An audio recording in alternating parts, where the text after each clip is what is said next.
La parole à Roch Paillet, qui va nous parler de la prévention des risques. Merci Roch. Oui, bonjour à tous. Je suis très heureux de revenir 3 ans après dans ces lieux pour essayer de faire un bilan du travail qui a été fait à l'Institut national du patrimoine en termes de formation pour la préservation du patrimoine et notamment la question de la gestion des risques. Et en même temps, pour essayer de tirer l'expérience d'une expérience que nous avons développée en Italie et qui impacte directement sur nos réflexions et sur nos projets de développement pédagogique. Alors, cette affiche de Gaël de Guichin, affiche publiée par l'ICROM, vous la connaissez tous. En un sens, elle résume énormément des aspects qui ont été évoqués dans les communications précédentes. D'une part, elle nous rappelle que les désastres ne sont pas forcément imputables aux astres, que nous nous focalisons rapidement sur la question des grandes catastrophes naturelles quand on pense à des sinistres, aux dangers qui pèsent sur le patrimoine, mais que manifestement le danger principal est humain, soit par le vandalisme, les guerres qu'on a déjà citées, soit par l'abandon, par une forme d'incurie ou par la surexploitation. Tout cela a été dit ce matin déjà, et finalement ce poster tente de mettre sur un pied d'égalité les effets lents et catastrophiques, lents et cumulatifs de ces abandons, on va dire ces défauts de conservation préventive ou ces défauts de réglementation, ces défauts de gestion du patrimoine, avec les effets immédiats et catastrophiques, soit d'origine naturelle, soit d'origine humaine. Et il est vrai, on l'observe, et c'est bon de le rappeler, que 20 ans d'abandon valent un sinistre et une catastrophe matériellement sur le patrimoine. Alors il a été dit aussi ce matin par Philippe Dagen notamment que tout cela n'est pas innocent, ça n'est pas fortuit, il y a des raisons à ces choix qui sont parfois contrastés, contradictoires ou voire même iconoclastes. J'ajouterais que si l'on veut poursuivre cette réflexion au sein même de nos musées, dans nos collections, il y a des zones qui sont des zones abandonnées également, et ça n'est pas fortuit non plus. La difficulté de gestion que l'on peut avoir explique énormément de choses, puisqu'on a dit qu'il y a une inflation patrimoniale à la fois qualitative et quantitative. Tout se patrimonialise et la quantité s'accroît considérablement alors que les financements baissent. Donc évidemment, on se trouve en face de problèmes de moyens, en face de problèmes de gestion qui sont quasiment insolubles. Mais il ne faudrait pas non plus oublier que ce qu'il y a dans les réserves et ce qui n'est pas montré au public et ce qui est parfois maltraité, ce sont des choses qui sont déclassées dans l'esprit des gens en charge de la conservation du patrimoine. Alors vous, futurs conservateurs, vous avez effectivement une dure responsabilité, parce que formuler un projet scientifique et culturel, c'est rechercher de la cohérence et faire la sélection de ce que l'on veut montrer et comment on veut le montrer, mais ça ne vous exonérera pas d'avoir à trouver les moyens de conserver ce que l'on ne montrera pas, et il y a une grande importance à le faire, parce que ce qui est aujourd'hui, du fait de l'évolution des goûts, des propos patrimoniaux justifiés, ne le sera pas forcément demain, et on a vu disparaître énormément de patrimoine dans les fonds des réserves, et pas seulement dans les catastrophes. Alors, comment l'INP conçoit-il la formation à la fois des conservateurs et des restaurateurs du point de vue de la gestion des risques? Il y a dans la formation initiale des 2 départements une première initiation assez généraliste qui est de même nature, qui est d'ailleurs prodiguée par le même enseignant, Cristina Menegazzi, qui est une ancienne responsable de projet dans le domaine de la gestion des risques à l'ICOM et qui est aujourd'hui à l'UNESCO. Nous ajoutons, puisque nous, restaurateurs, je suis donc responsable de la formation des restaurateurs et je vous parlerai davantage de ce point de vue-là, nous avons 5 ans, puisque c'est un master, et nous ajoutons en 4e année, dans le cadre de ce master, un travail beaucoup plus élaboré d'évaluation des risques et de préparation aux situations d'urgence que je vais un petit peu développer. Et la formation permanente est très importante à l'INP, donc on en fait régulièrement, notamment avec le Centre interrégional de conservation et de restauration du patrimoine de Marseille. Les objectifs que nous nous donnons sur ces thématiques, je l'ai dit, mais il est toujours bon de le rappeler, c'est de donner la priorité à la prévention, d'en rappeler les règles et les principes, de doter les élèves d'outils conceptuels et opérationnels leur permettant d'évaluer les risques pesant sur les collections et de situer leurs interventions dans un contexte environnemental et organisationnel, et également de faire acquérir aux élèves les bases nécessaires au développement de plans et de stratégies d'urgence, en élaborant notamment des plans d'évacuation des collections intégrant une définition des priorités et des actions d'atténuation des risques. Donc ce triptyque, prévention, évaluation des risques, préparation aux situations d'urgence, qui est fondamental pour pouvoir être opérationnel sur le terrain. Donc là, un exemple de rapport fourni par nos élèves de 4e année, je vous donne seulement quelques images, bien sûr, on ne va pas développer.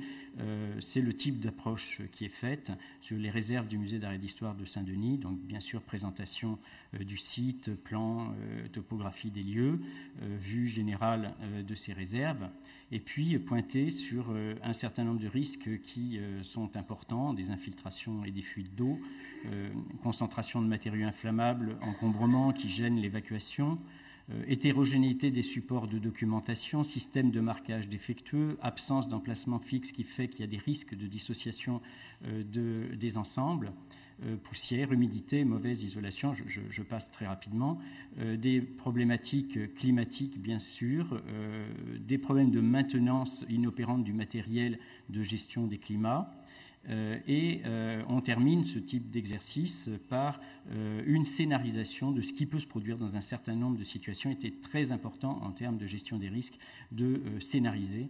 Donc en cas de catastrophe, en cas d'évacuation, ce que je viens de très rapidement brosser, fait apparaître que, eh bien, en l'absence de protocole d'évacuation d'urgence, en l'absence de lieu de stockage parce qu'il n'y a pas assez de place pour déplacer les œuvres, en l'absence d'un personnel suffisamment formé et en l'absence d'un inventaire complet et récollé, il y a des risques mécaniques pour les objets lors de l'évacuation. On l'a vu dans énormément de sinistres, c'était le cas à Lunéville, et on a un risque de dissociation, de perte extrêmement important. Et de plus, les salles qui sont à disposition étant déjà elles-mêmes humides, et la plupart des dégâts, que ce soit liés à l'eau ou liés à l'incendie qui va provoquer l'arrivée des pompiers et donc également de l'eau, pose des problèmes évidemment extrêmement importants d'infestation. Donc d'où la nécessité de scénariser également un lieu de stockage temporaire, un lieu d'évacuation. Bon, je ne vais pas m'étendre là-dessus, voilà, c'était pour vous brosser un petit peu la thématique des formations qui sont données dans ce domaine, et qui se termine par des propositions d'intervention à partir des choses les plus simples, les plus évidentes à faire, tout à fait possibles, parce que le problème budgétaire n'est jamais insurmontable sur un certain nombre de domaines qui sont simplement la mise en place de procédures rationnelles, de maintenance, de suivi, etc., de formation, de cohérence dans la gestion. Bien entendu, on se heurte à ces limites lorsque on doit traiter un problème de rénovation du bâtiment qui est rendu indispensable à certains moments. Je ne m'étendrai pas là-dessus. Nous avons eu également donc l'occasion de vivre une expérience extrêmement formatrice à l'Aquila, et nous avons pris conscience à partir de cette intervention de la nécessité de réellement donner à nos professionnels un peu plus que une formation de généraliste telle qu'elle nous est donnée aujourd'hui dans le temps qui nous est imparti, parce que le métier d'urgentiste du patrimoine est un métier qui n'est ni simplement le métier de conservateur ou le métier de restaurateur, mais un métier spécifique qui a ses propres règles. Et je voudrais vous illustrer cela à travers l'expérience que nous avons vécue à l'Aquila. Donc tout le monde connaît ici l'Aquila, donc au centre même de l'Italie, fondé en 1254, chef-lieu de la capitale de la région des Abruzzes, 72 000 habitants, 721 mètres d'altitude. Il y a eu des séismes extrêmement importants en 1703, puisque la ville a été quasiment rasée en 1703, également en 1706. ça aura une incidence sur un certain nombre d'éléments de reconstruction que je vous montrerai tout à l'heure. Le séisme du 6 avril 2009 a été extrêmement dévastateur. Il a détruit une quantité très importante de monuments. Il a fait 300 victimes environ. On a, à ce moment-là, identifié 44 monuments historiques en situation de grand danger. Et je vous passe quelques images en vous précisant que, bien entendu, toutes ces images, vous les avez toutes vues à travers la presse. C'est quelque chose qui a vraiment défrayé la chronique. Le Musée national des Abruzzes, qui est dans le fort espagnol. Cette église Santa Maria Paganica qui a perdu l'ensemble de sa couverture et de sa coupole lors d'une réplique, puisqu'il faut toujours se souvenir que les répliques sont des moments absolument terribles qui ont d'ailleurs occasionné à certains moments des décès des sauveteurs eux-mêmes, on l'a vu à Assise, mais en face de ce sinistre d'une ampleur absolument phénoménale, puisque c'est une région entière qui était sinistrée. Ce qui nous a frappé lorsque nous sommes arrivés, à la demande de la ministre de la Culture de l'époque, Christine Albanel, qui m'a missionné avec Didier Replin, inspecteur général des monuments historiques, pour proposer un plan de coopération franco-italienne dans les Abruzzes. Ce qui nous a énormément frappé, c'est la qualité absolument exceptionnelle de l'organisation des dispositifs d'urgence. Et je vous expliquerai un peu, à mon sens, pourquoi ce dispositif était exceptionnel et pourquoi nous aurions fort intérêt à nous en inspirer. Ce qui était remarquable, c'est que dans la caserne dans le centre de formation des douaniers qui servait de QG des secours, on avait sur un même plateau l'ensemble des administrations, les pompiers, les carabiniers, l'armée, mais également tous les services forestiers, les services d'évacuation des eaux, les services sociaux, etc. Et les services patrimoniaux étaient sur un même plateau avec une possibilité de communication immédiate des uns avec les autres, ce que jamais dans les sinistres que j'ai connus en France, je n'ai vu. Donc la capacité de mettre en coopération immédiate des acteurs d'une façon globale et transversale, avec une pénétration de la société civile au sein même de ce dispositif, puisque une association comme Legambiente, que je vais développer un peu tout à l'heure, ou même des associations caritatives étaient présentes également et avaient une capacité d'action immédiate. Donc le nerf, finalement, l'axe central de la réponse de la protection civile repose notamment sur les pompiers, Vigili del Fuoco, qui sont chargés, bien sûr, en priorité de sauver les habitants, mais également de mettre en sécurité les habitations pour pouvoir assurer la sécurité également de la population, puisqu'il y a toujours des risques avec ces répliques d'un effondrement sur les rues et de nouvelles victimes. Simplement, cette mise en sécurité ne s'arrête pas à des monuments standards, elle est très très rapidement orientée vers le patrimoine. Et sur ce plateau, dès la première semaine, alors que l'on sauvait les vies humaines, un pompier, un ingénieur structure, architecte, ingénieur structure, et un spécialiste des biens culturels, du ministère des biens culturels, se réunissaient. Il y a eu 8 brigades de ce type qui ont immédiatement inventorié l'ensemble des lieux sur lesquels il était nécessaire de prévoir une intervention de nature patrimoniale. Ce qui fait que cette mise en sécurité, qui était d'abord tournée vers la population, s'est très rapidement tournée vers le patrimoine, et les pompiers ont participé de façon extrêmement active au transfert des biens culturels dans des lieux sécurisés, à tel point que depuis les nombreux sinistres qui ont eu lieu dans les marches notamment, puisque c'est là qu'a commencé à se créer ces brigades spéciales qui s'appellent Spéléo Alpin Fluvial, des pompiers se sont spécialisés dans l'intervention acrobatique, mais en même temps dans une intervention acrobatique qui est éminemment compétente en termes de patrimoine. Voilà ces pompiers qui descendent le long de filins, qui vont d'une part poser des sangles pour pouvoir stabiliser les monuments, mais à partir du moment où ces monuments sont stabilisés, ils ont la capacité de descendre, chercher le patrimoine, les biens culturels, et de les mettre à disposition de la chaîne que je vous décrirai tout à l'heure. On a un exemple qui est très intéressant de ce système de sanglage qui peut être monté par ces systèmes de suspension très très simples en fait à mettre en œuvre. Ce sanglage permet de maintenir la cohésion du bâtiment dans un premier temps, puis va être ensuite renforcé avec des renforts en bois et ensuite des renforts métalliques.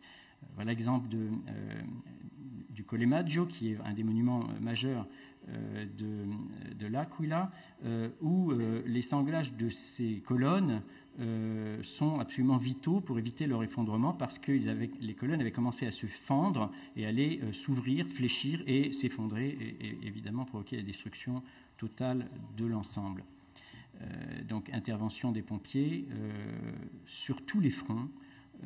Ça, on est au musée des Abruzzes, donc au fort, on est au Colle Maggio, et la descente de l'ensemble de ces œuvres va ensuite être relayée par l'association Legambiente, qui est à l'origine une association de préservation de l'environnement, qui s'est constituée une unité spécialisée dans le sauvetage du patrimoine liée à ce type de tremblement de terre répétitif en Italie, au point que Legambiente est devenu une unité opérationnelle de protection civile italienne. Ce sont eux qui institutionnellement sont chargés de gérer le recrutement des bénévoles, des volontaires, et de les former en amont sur une méthodologie que je vais essayer de vous décrire. Ce qui fait que nous avons là des volontaires qui ne sont pas des simples bénévoles, ce sont des professionnels conservateurs, restaurateurs, architectes qui ont un réel savoir et qui sont capables de se déployer. On a déployé des dizaines de milliers de personnes dans un premier temps dans les Abruzzes grâce à Legambiente. Voilà, les voilà donc à l'œuvre. Lorsque les pompiers leur mettent à disposition les œuvres, eh bien, ils vont les cataloguer, les inspecter, les photographier, avec une méthodologie qui est mise au point de façon très pragmatique. Par exemple, ce que vous voyez là, ici, c'est un système qui permet d'incrémenter des numéros d'inventaire de récolement, des numéros provisoires, sur les photographies, en tournant simplement les pages. Ça résiste à l'eau, c'est du plastique, et il y a vraiment une efficacité et un pragmatisme qui sont sidérants. La fiche de saisie est immédiatement remplie, les photos sont faites, et ces fiches accompagnent les objets qui vont être emballés dans des matériaux respirants. Il y a des normes qui ont été mises au point et qui sont respectées, de matériaux qui ne vont pas provoquer, par exemple, de condensation à l'intérieur de l'emballage, qui sont respirants, qui sont neutres chimiquement.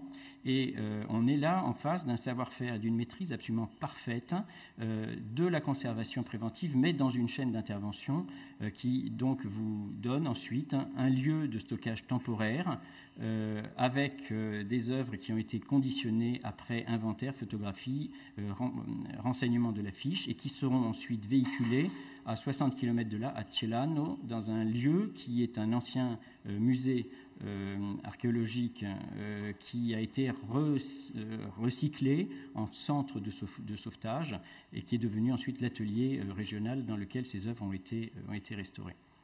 Alors, je reviendrai à Celano tout à l'heure, juste, je ne peux pas ne pas parler de l'église Santa Maria del Suffragio qui a été l'objet central de la coopération franco-italienne, puisque c'est le choix qui a été proposé par le président du Conseil italien, c'est d'adopter un certain nombre de monuments. La France a donc parrainé la restauration de cette église dans l'esprit de faire une équipe franco-italienne à parité. C'est-à-dire on a à la fois une parité budgétaire et une parité opérationnelle. L'étude préalable a été assez longue et laborieuse à mettre en place parce qu'il n'est pas si facile de faire travailler des équipes qui n'ont pas encore l'habitude de travailler ensemble. La manière de fonctionner, ne serait-ce qu'en termes d'études préalables, est différente entre la France et l'Italie. Mais cette étude est maintenant terminée. Les appels d'offres européens sont lancés ou en cours de lancement et les travaux vont commencer cet été.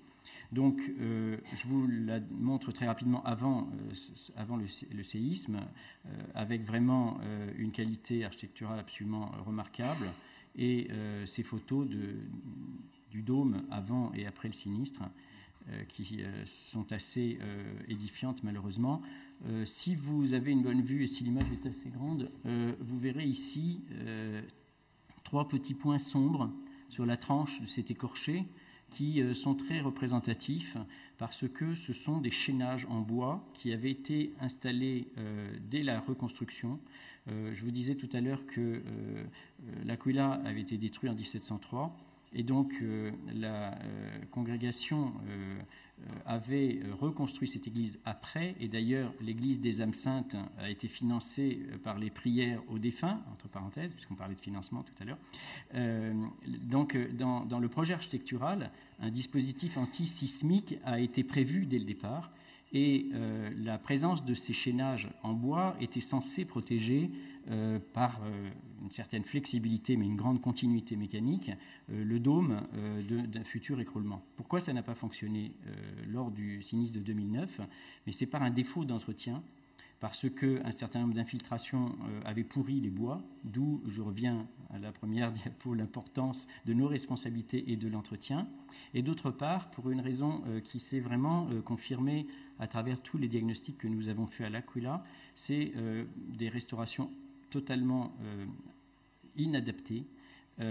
Notamment, la couverture avait été refaite récemment et une chape de béton armé avait été posée sur le dôme, qui en réalité est devenu le point dur, qui a d'une part ébranlé des structures qui étaient parfaitement pensées pour être mobiles et souples, mais qui du coup, sous le coup de butoir de ce point dur, a mobilisé, fragilisé encore davantage les structures, et qui ensuite a entraîné dans la chute tout le reste lorsque c'est tombé. Donc ça, c'est quelque chose qu'on a rencontré absolument partout et qui est quelque chose qui nous amène à réfléchir sur la réhabilitation des bâtiments.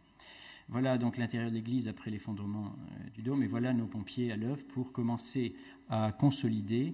Et je voudrais vraiment insister sur la compétence sidérante des pompiers, qui va bien au-delà de ces démarches acrobatiques, puisque, est-ce que j'ai le temps de vous passer 2 minutes de film sur la construction du renfort, ou est-ce que nous... Oui, je vais vous les passer, parce que vous comprendrez qu'on est là dans un travail d'ingénieur, et que ça n'est pas réellement ce qu'on imagine de pompiers. Ce sont les pompiers qui ont entièrement construit la structure mobile qui est en cours de soudure là, sur la place de l'Aquila. Après un relevé laser de l'état actuel, enfin de l'état après-sinistre de l'ensemble de la structure, un calcul a été fait d'une structure qui serait capable de renforcer l'ensemble, mais avec une difficulté, c'est qu'elle ne pouvait pas pénétrer sans être pliable. Donc ils ont conçu cette structure pliante qui va ensuite s'appuyer sur les allèges de chaque baie et constituer un élément rigide sur lequel on va pouvoir ensuite construire l'ensemble d'un parapluie, puis s'appuyer pour faire la reconstruction du dôme lors de la réhabilitation. Donc voilà, le calcul a été fait par des ingénieurs qui sont au service des pompiers. La construction a été faite et la manipulation a été faite par les pompiers, que vous voyez mettre en place cette araignée qui va descendre pile poil à l'intérieur de l'orifice du dôme et qui va venir parfaitement se mettre en place à l'endroit où c'était prévu pour pouvoir constituer ce renfort.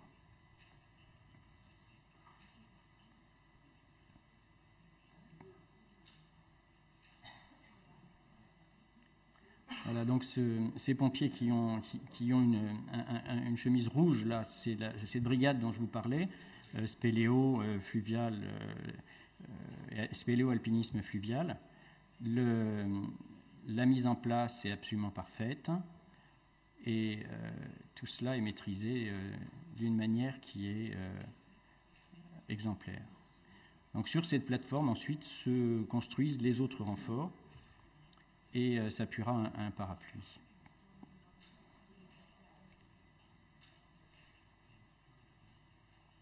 C'est un film des pompiers d'ailleurs. Oui, tout à fait. Le film est fait par les pompiers. Voilà. Donc je vous montre maintenant la suite, puisque après cette mise en place de la structure, vous voyez ensuite le parapluie construit qui permet d'éviter que les infiltrations d'eau ne fragilisent encore le bâti. Vous apercevez d'ailleurs ici ce qui reste de cette chape de béton armé. La construction d'un système de protection des personnes pour pouvoir pénétrer à l'intérieur sans recevoir de gravats qui tombent, la construction d'un filet pour protéger notre petit chantier école, puisque nous sommes intervenus en octobre 2009 pour contribuer à l'évacuation des stucs qui pouvaient éventuellement subsister à l'intérieur de ce tas de gravats. Alors, nos élèves à l'œuvre lors du chantier dans des fouilles qui devenaient des fouilles archéologiques, et c'était assez passionnant parce que nous étions dirigés par un archéologue qui ne cherchait pas la même chose que nous. Nous, étant restaurateurs, fascinés par l'idée qu'on allait retrouver des éléments de stuc qui seraient intéressants pour la documentation, voire éventuellement pour la restitution, mais enfin, il ne faut pas se faire d'illusions, c'est surtout pour la documentation qu'il fallait les conserver. Tout cela a été parfaitement photographié, stocké, etc. L'archéologue, lui, il cherchait autre chose. Donc on est très heureux, on découvre des tas de choses, mais lui cherchait à comprendre comment la structure s'était effondrée, quel était son cheminement, et quelle était la manière dont elle était venue se gaufrer, là, se plier sur le sol, et là, il en a déduit toute une série de choses qui sont tout autres que ce que nous cherchions nous-mêmes. Je vais passer très rapidement sur la suite de ces chantiers, puisque, comme je vous l'ai dit, Celano est devenu le centre de sauvegarde des biens mobiliers évacués de l'Aquila, et on a organisé 2 autres chantiers, d'une part sur les peintures et d'autre part sur les sculptures. Là aussi, le travail est remarquable, puisque vous voyez que chaque édifice évacué a son box, avec les œuvres qui ont été évacuées, qui ont chacune la fiche faite par les Gambiante, et quand on revient, eh bien, on n'a plus qu'à intervenir sur ces éléments, dans la continuité de ce qu'a fait Licer et de ce qu'a fait l'Opificio, puisque ces 2 grands centres italiens sont intervenus en mettant en place une méthodologie que nous avons suivie. Nous avons travaillé en coopération avec Licer sur ces chantiers. Donc voilà un véritable atelier de restauration constitué à Celano avec nos élèves en action. Donc je passe rapidement. Et 2e chantier école sur les sculptures, sur lequel je vais surtout vous montrer ces photos que je trouve absolument extraordinaires d'œuvres, puisque l'intervention était assez semblable.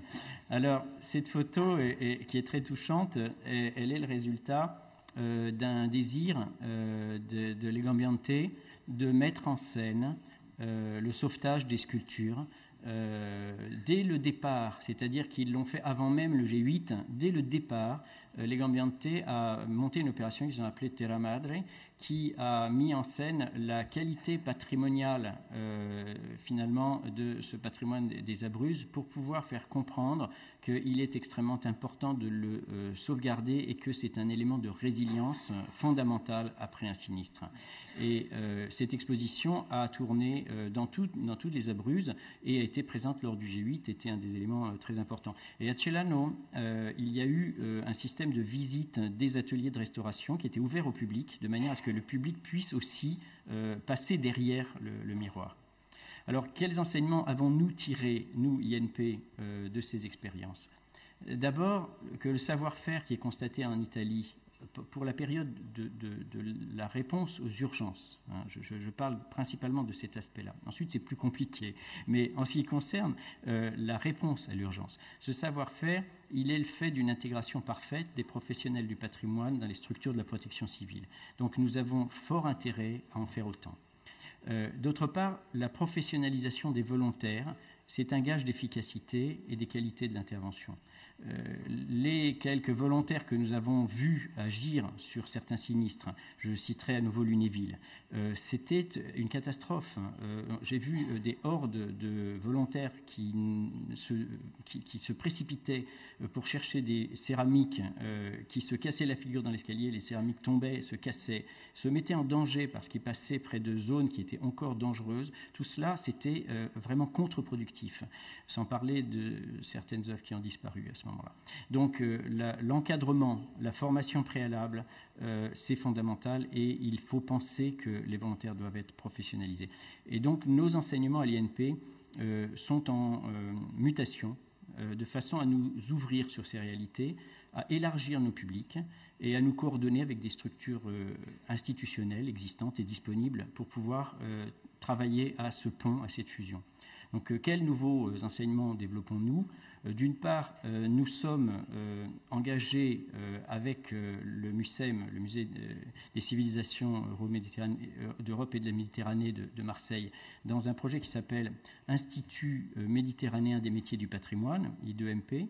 Et au sein de cette structure, à Marseille, nous allons faire toute une série d'actions de formation permanente, dont à l'automne 2013, une session liée à la gestion des sinistres. Et nous inviterons les Gambiantais à nous faire partager leur savoir-faire. Nous participons également au Conseil d'orientation pour la prévention des risques naturels majeurs et ce comité est très important puisqu'il met en œuvre en réalité un certain nombre de préconisations pour les pouvoirs publics de façon à rendre compte de notre respect des directives européennes en termes d'obligations par rapport à l'intervention d'urgence sur le patrimoine. Nous envisageons, et c'est encore tout à fait embryonnaire, de nous orienter vers des post-masters en gestion du patrimoine parce que, comme je vous le disais tout à l'heure, un restaurateur ou un conservateur ont déjà énormément de choses à maîtriser lors de leur formation initiale. C'est quelque chose qui nécessite probablement une formation complémentaire. Et puis, je conclurai sur un programme qui est destiné à nous adresser à la société civile dans toute sa chaîne, c'est-à-dire les élus locaux, les associations de sauvegarde, les associations d'amis, les associations paroissiales, la population qui peut devenir de futurs volontaires formés, c'est-à-dire l'ensemble des gestionnaires du petit patrimoine rural.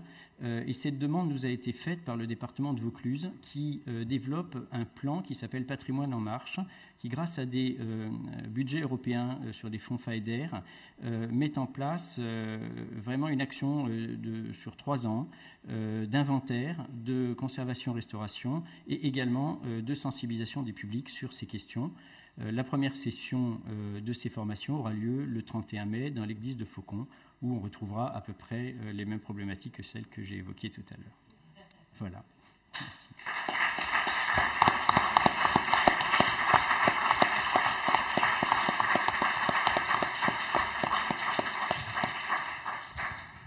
Merci beaucoup, Roch. Merci beaucoup, Monsieur Bordetti. Nous sommes tous invités à déjeuner dans la cafétéria qui est juste à côté et à l'institut de cette invitation. Merci.